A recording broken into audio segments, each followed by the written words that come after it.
Mapagpalang araw ng Martes sa inyong lahat, mga kapatid. Ngayon ay nasa araw na tayo ng Martes, Nobyembre 9, 2021, ika-32 linggo sa karaniwang panahon.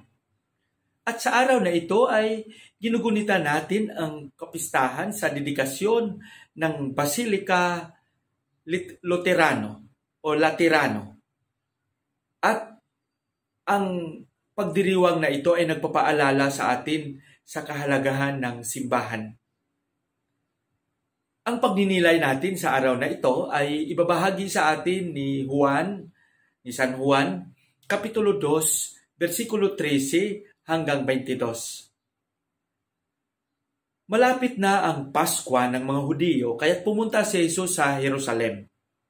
Nakita niya sa templo ang mga nagtitinda ng mga baka, tupa at kalapati at ang mga namamalit ng salapi. Kumuha siya ng lubid at ginawa niyang panghagupit at ipinagtabuyan niyang palabas ang mga nagtitinda. Pati na ang mga baka at tupa, isinabog niya ang salapi ng mga namamalit ng pera at ipinagtataob ang kanilang mga misa. Pinagsabihan niya ang mga nagtitinda ng kalapati, alisin ninyo rito ang mga iyan. Huwag ninyong gawing palengke ang bahay ng aking ama. Naalala ng kanyang mga alagad ang sinabi sa kasulatan, ang malasakit ko sa iyong tahanan, matinding-matindi sa aking kalooban. Dahil dito'y tinanong siya ng mga pinuno ng Hudeo, anong himala ang maipagpakita mo upang patunayang may karapatan kang gawin ito? Sumagot si Jesus, gibain ninyo ang templong ito at sa loob ng 3 araw ay muli ko itong itatayo. Sinabi ng mga Hudeo, 46 na taong ginawa ang templong ito at itatayo mo lang sa loob ng 3 araw? Ngunit ang templong tinutukoy ni Jesus ay ang kanyang katawan. Kaya't nang siya'y muling mabuhay, naalala ng kanyang mga alagad na sinabi niya ito, at lalo silang naniwala sa kasulatan at sa mga itinuro ni Jesus. Ang mabuting balita ng Panginoon. Mga kapatid, sa muli, magandang araw, mapagpalang araw sa inyong lahat. Naway nasa mabuti kayong kalagayan. Ngayon, sa araw na ito, gaya ng sinabi ko kanina, ay ginugunita natin ang pag-alala sa dedikasyon ng Laterano Basilika. At napapansin natin na ang pagdiriwang na ito ay nagpapaalala sa atin sa kahalagahan ng templo, ng simbahan, struktura bilang tahanan ng Diyos, bilang bahay panalanginan. At dito rin sa ating ebanghelyo, napansin natin na si Jesus ay nagkaroon ng malalim na diskurso sa mga tao sa templo, na kung saan ay parang ginawa nilang palengke ito. Napakagulo. Hindi ko lubos maisip makita na sa harapan ng templo at sa templo mismo ay mayroong namamalit ng mga salapi at may nagtitinda ng mga hayop bilang alay sa mga sakripisyo. At nilinis ito ni Jesus.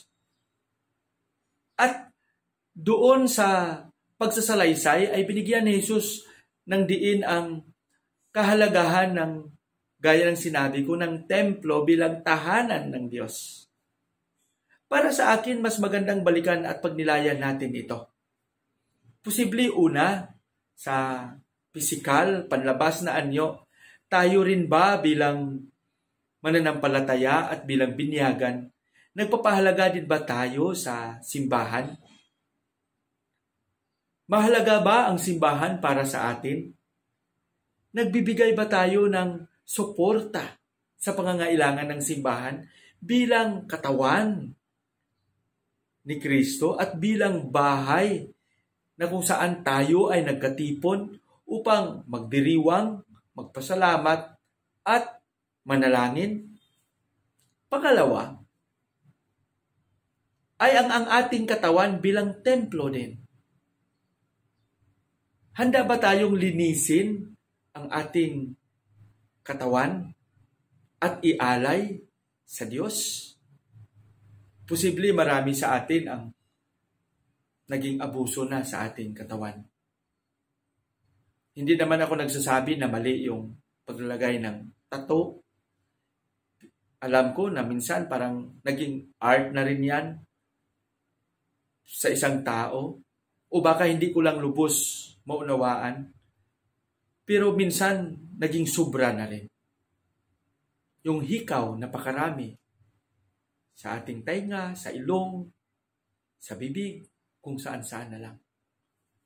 Yung sacredness ng ating katawan bilang tanda ng buhay na presensya ng Diyos, inaalagaan ba natin ito? At diyan sa pag-aalaga natin, nilinis ba natin ito? At upang sa gayon ay maihandog o maialay natin ang ating katawan bilang simbolo at instrumento ng buhay na presensya ng tagapaglikha at tagapagligtas natin.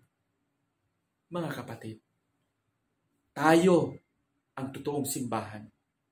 Tayo ang buhay na templo. Tayo ay instrumento ng Diyos.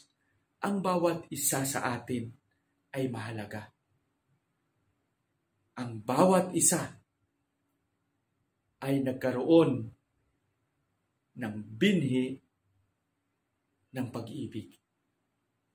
Pag-ibig na ipinunla sa ating bawat puso, sa buwat puso natin, galing sa Diyos na ating tagapaglikha.